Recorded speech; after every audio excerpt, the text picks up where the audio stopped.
Plan Regreso Seguro a Clases.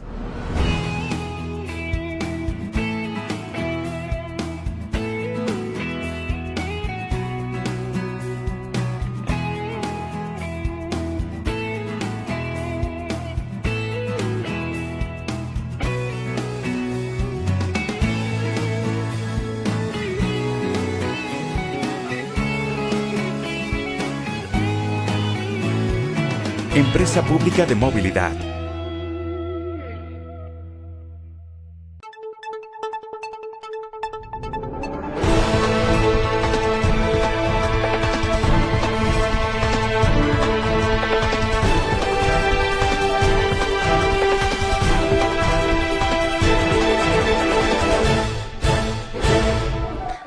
Continuamos con más entrevistas a través de Pulso Informativo, que se transmite por la señal de Facebook Live de NTV, el canal en línea de Grupo Corporativo El Norte.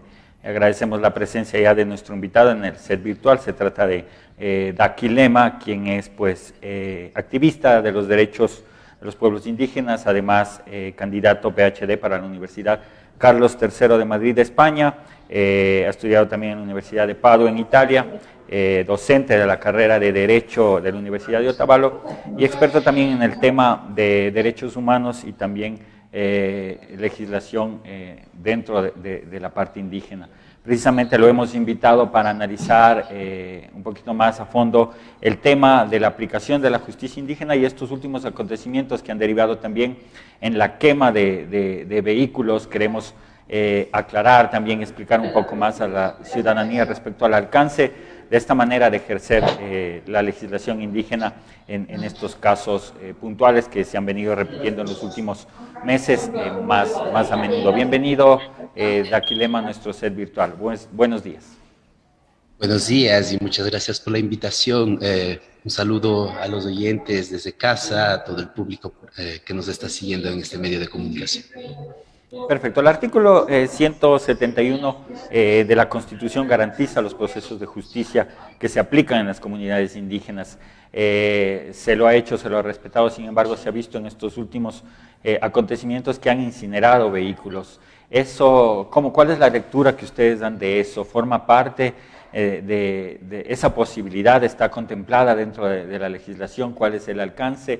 ¿Se atenta o no al tema de la propiedad privada? ¿Cómo es la visión desde la parte indígena?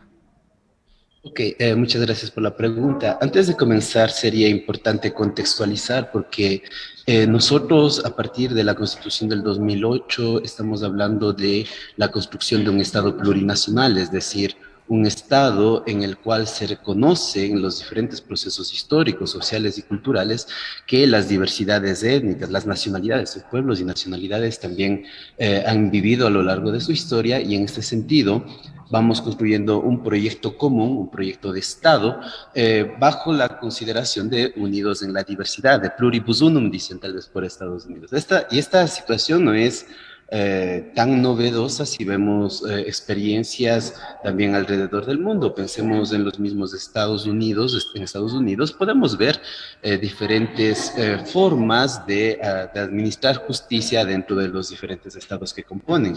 Una de las cuestiones más interesantes a abordar, por ejemplo, la pena de muerte, que en algunos estados es reconocida y en otros no, en el contexto de Estados Unidos. Entonces, si nosotros hablamos de un estado plurinacional, no estamos hablando de un reconocimiento digamos, estereotipado. La plurinacionalidad no es solamente un reconocimiento de las danzas, de la música, de las tradiciones más evidentes, tal vez, de un pueblo, sino también aquellas prácticas más profundas, desde su filosofía, su cosmovisión, sus formas de interpretar el mundo, sus formas de organización y, en este caso, las formas también de entender el derecho, de producir derecho, de entender la justicia y realizar justicia.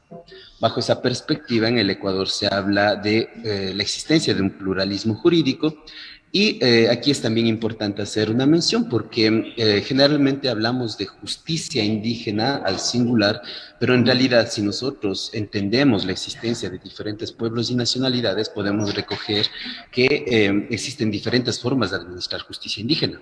Pensemos en algunas comunidades de la Amazonía, por ejemplo, el proceso de justicia indígena involucra inclusive el uso de sustancias psicotrópicas, sustancias que producen alucinación, porque el objetivo en sí de esta justicia indígena es buscar un arrepentimiento profundo de la persona implicada, ¿no? Del presunto responsable. Por otro lado, en el caso de la sierra, nosotros nos caracterizamos tal vez por el uso principalmente del agua y la ortiga, que en la opinión y la consideración de la gente es una generalización, es decir, las personas, la gente normalmente piensa que la justicia indígena es exclusivamente el baño en agua fría y ortiga, pero atención, esta es una práctica que pertenece a la espiritualidad de los pueblos de la sierra. Si pensamos, nosotros estamos cercanos al Inti Raymi. En el Inti Raymi, por ejemplo, los quichuas vamos generalmente a los pugyos, a las vertientes, o yo pertenezco a la comunidad de Peguche, generalmente se va a la cascada a realizar el baño ritual. A medianoche realizamos un baño en agua fría y nosotros nos limpiamos de todas las energías negativas con el uso de ortiga. Entonces es una práctica cultural. Muchos de ustedes también en sus casas podrán tener ese eco, ¿no? De las prácticas de sus abuelos, de sus padres, de sus madres, que si se portaban mal les bañaban con agua fría y ortiga. Entonces es algo que está ahí, es algo que está presente. La cuestión, y aquí es el contexto de la justicia indígena, es que a partir del 2008 se reconoce una jurisdicción a las autoridades indígenas, un reconocimiento histórico muy importante porque los procesos de colonización efectivamente llevaron a la negación de estas prácticas que venían ya realizándose a lo largo de la historia de estos pueblos y nacionalidades. Es decir, el Estado pretende tener el monopolio de la justicia, pretende entonces aplicar o ejercer su poder a partir también del poder judicial, cosa que se ve complicado si consideramos que para muchas comunidades la presencia del Estado ha sido a lo largo de la historia estatal ausente. Es decir, el Estado no llegaba a las comunidades ni bajo políticas públicas, ni bajo justicia, mucho menos bajo presencia, diríamos, de todas las formas que podría llegar al Estado, ¿no? Es gracias a esta ausencia que efectivamente hasta el día de hoy estas prácticas siguen vigentes. Es importante también considerar que algunas comunidades han perdido o están perdiendo el conocimiento también y inclusive la intención de realizar estas justicias indígenas, por muchos factores. En algunos casos, por ejemplo, hablamos de criminalización de la justicia indígena, es decir, la justicia ordinaria identifica que ciertos ámbitos de competencia o esta aplicación de justicia no puede estar en manos de las comunidades y se inician todos trámites procesales, penales, etcétera, etcétera. Pero en otros casos, en cambio, vemos que la justicia indígena puede ser más eficiente que la justicia ordinaria, es decir, una respuesta pronta, una respuesta que a partir de una realidad comunitaria proporciona un resultado efectivo. Ahora, Entonces, respecto al tema que usted lo había manifestado hace poco, existe ya un reconocimiento por parte de la Constitución, el órgano máximo que norma el país. También, me imagino, debe existir un reglamento, deben existir principios al tema de la aplicabilidad de la justicia indígena dentro de cada una de las comunidades. Entonces aquí viene mi interrogante respecto a la manera de aplicar esta justicia, porque quizás se entendería de otra manera el ver que un vehículo que quizás fue alquilado, fue prestado o fue robado, sea parte de este ritual de quema, ¿no? Digamos así, se incinera un vehículo como parte de la aplicación de la justicia. Sin embargo, otros lo verán de pronto como atentar hacia la propiedad privada. ¿Cuál es la lectura que podríamos dar de eso para que un poco uno entienda el espíritu de la aplicación de la justicia indígena? Sí, a ver, yo creo que, bueno, nos estamos refiriendo principalmente a los casos que han sucedido el lunes en Otavalo y también en la Comunidad de la Esperanza, ¿no? Exacto.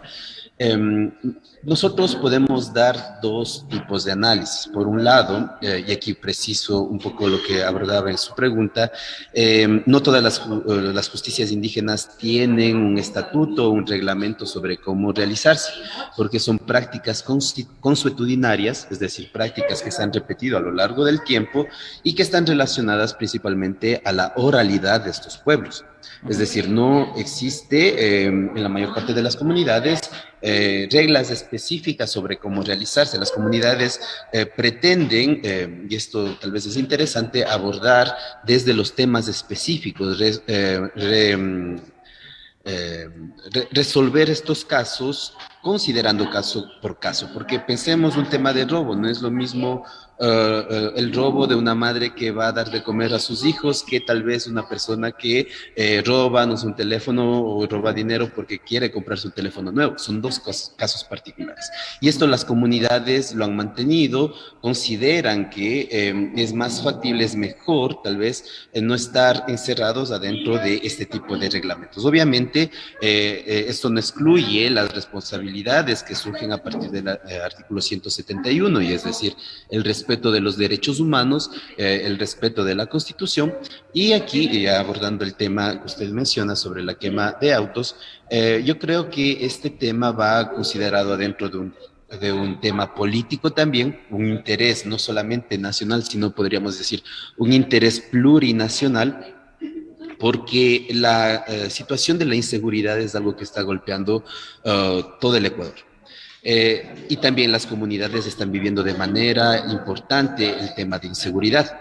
En el caso del lunes, yo creo que se cruzaron dos contextos que están de alguna manera relacionados. Es decir, el día lunes se planteaba la marcha por la seguridad y la paz, así me parece que se había denominado, y el día domingo, un día antes, sucede este hecho en una comunidad cercana a la Laguna.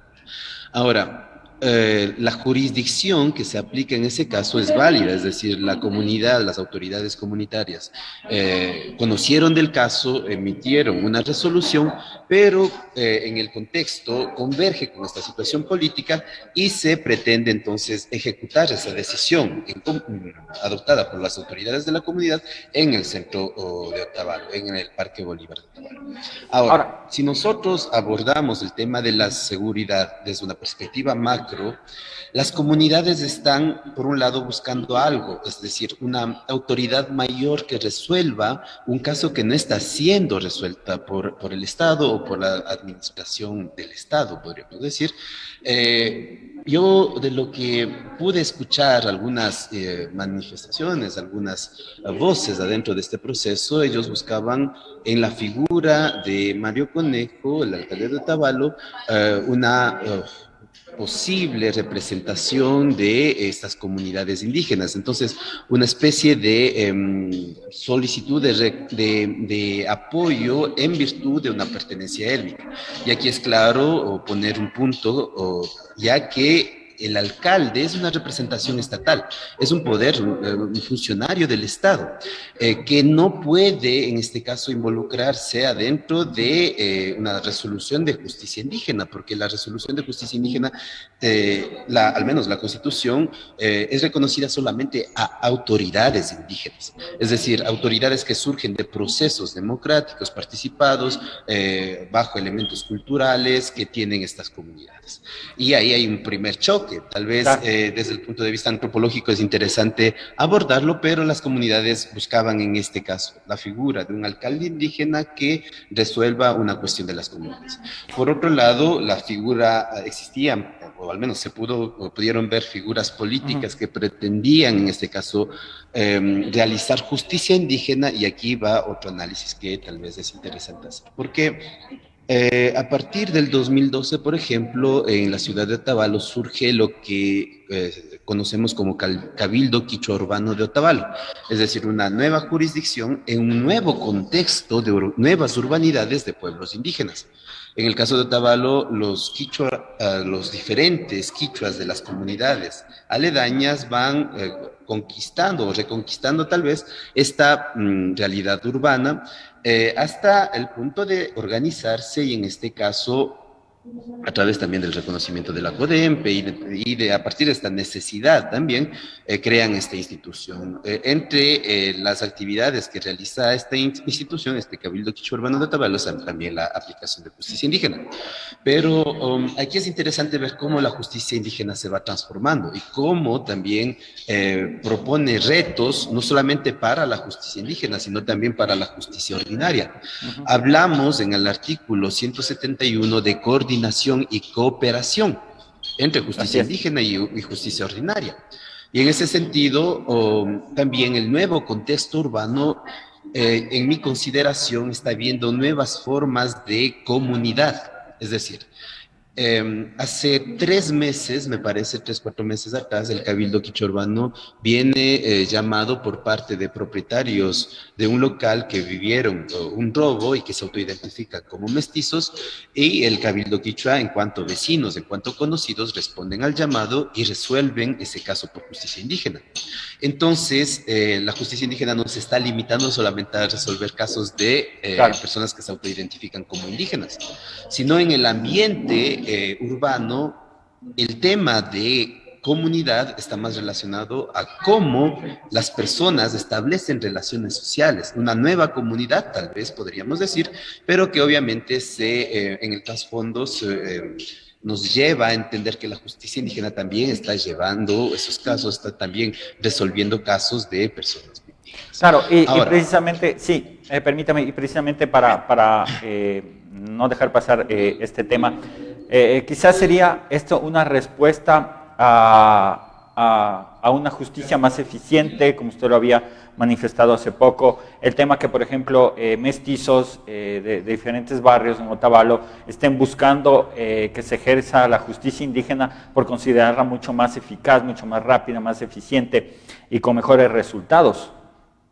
Y es precisamente un punto que se debería abordar, porque, bueno, al menos no tengo datos cuantitativos o cualitativos, pero desde un punto de vista general, la percepción de la gente es que la justicia indígena resuelve mejor los casos, o sea, es una resolución más rápida, más efectiva, pero también hay que abordar esto con atención, porque pensemos, si consideramos los últimos casos, en la mayor parte de aplicación de justicia indígena vemos personas en situaciones económicas vulnerables, personas de escasos recursos, personas también que delinquen, o sea, que ya parte de sus actividades es este mundo, pero también podría ser injusticia o injusta esta justicia indígena porque pensemos los casos de lavado de dinero, actos de corrupción, o sea, niveles más importantes en donde se perjudica a la colectividad.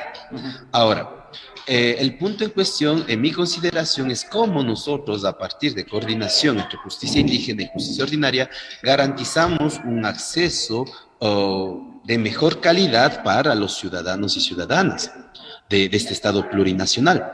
Y hay casos interesantes.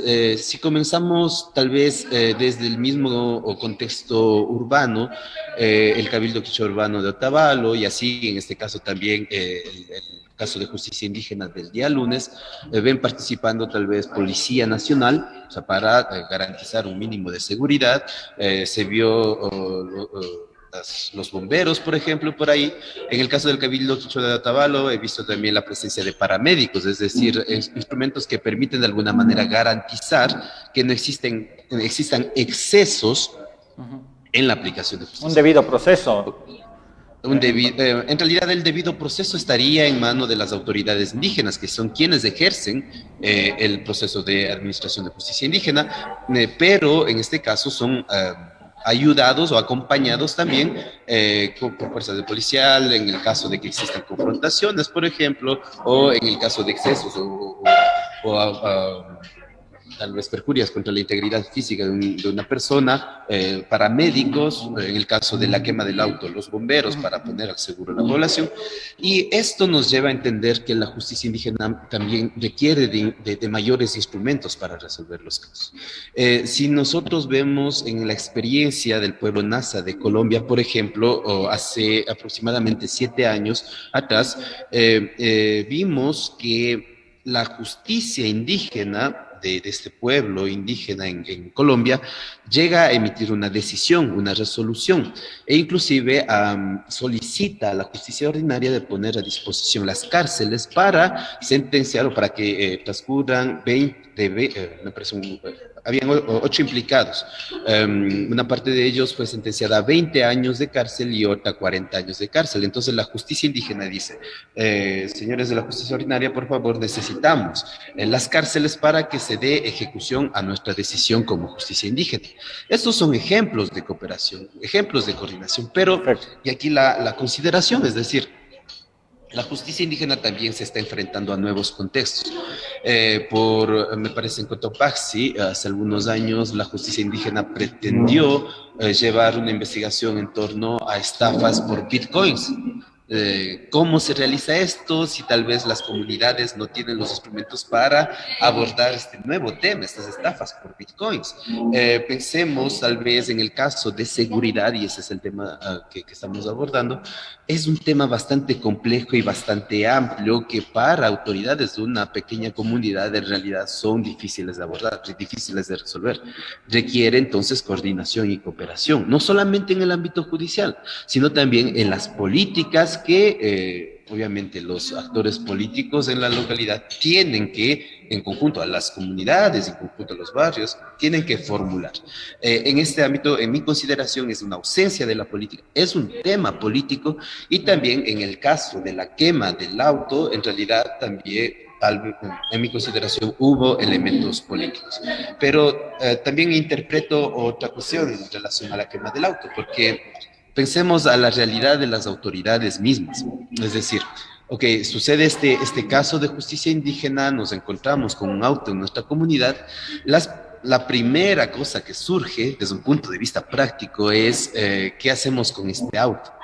Y las autoridades generalmente son acusadas, ¿no?, de beneficiarse o de sacar provecho, etcétera, etcétera. Entonces, una de las respuestas que han dado las autoridades es, ok, este auto se quema, desaparece de esta manera, no causa una desarmonía, un desequilibrio adentro de las relaciones comunitarias. Es una solución. En mi consideración también hay cuestiones más amplias, es decir, este carro seguramente era robado, no era de propiedad de los ladrones, y tal vez hay un propietario de este auto, tal vez estaba pagando todavía.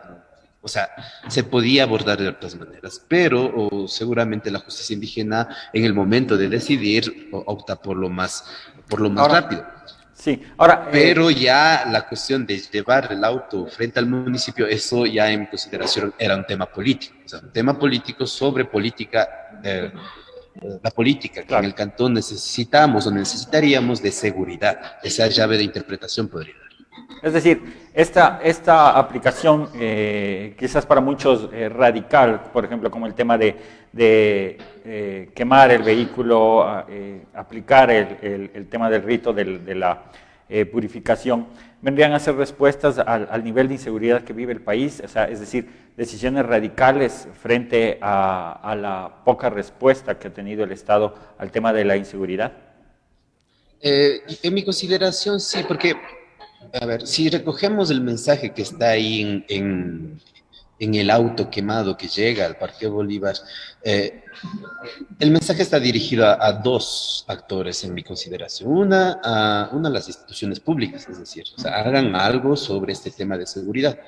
Otro también de advertencias, es decir, ladrones, personas que se dedican a la mala vida, si llegan a las comunidades pasa esto. Esos son dos mensajes que están claros ahí. El tema de si es correcto o no lo pretendo abordar porque, como he mencionado, es un tema político seguramente, pero existe y podemos recoger el problema de fondo. Es decir, no podemos cerrar los ojos y decir que no existe inseguridad en las comunidades. Tal vez en las comunidades se está viviendo algo más drástico todavía, y es decir, que estos delincuentes buscan en las comunidades una especie de refugio, una especie de espacio fuera del control de la policía, ya que no existe o hay escasa presencia policial en estos territorios. Y las comunidades indígenas, en este caso, identifican tal vez de manera equivocada en cuestiones relacionadas a la nacionalidad de estas personas. No todas las personas extranjeras son malas, no todas las personas extranjeras se dediquen a la delincuencia, pero seguramente a la base requerimos instrumentos de organización, es decir, identificar efectivamente quiénes personas se dedican a este tipo de actividades. Perfecto, yo quiero agradecer a Daquilema por analizar, revisar con nosotros más ampliamente este tema, el contexto respecto a la aplicabilidad de la justicia indígena. Qué pena, el tiempo en pantalla es corto. Quisiéramos comprometerle próximamente para seguir abordando más a fondo este tema, que ya nos ha quedado un poquito más claro. No se trata de ser radicales, se trata de mantener la armonía, como usted lo ha dicho, y me quiero quedar con ese mensaje, la armonía dentro de las comunidades respecto a la manera que ellos tienen de mirar la justicia frente a un Estado al que se le ha escapado de las manos el tema de la seguridad. Muchas gracias, le dejo con la reflexión final, estimado Daquilema, acá en Pulso Informativo. Muchas gracias, un buen día, una buena jornada a todos y todas. Gracias.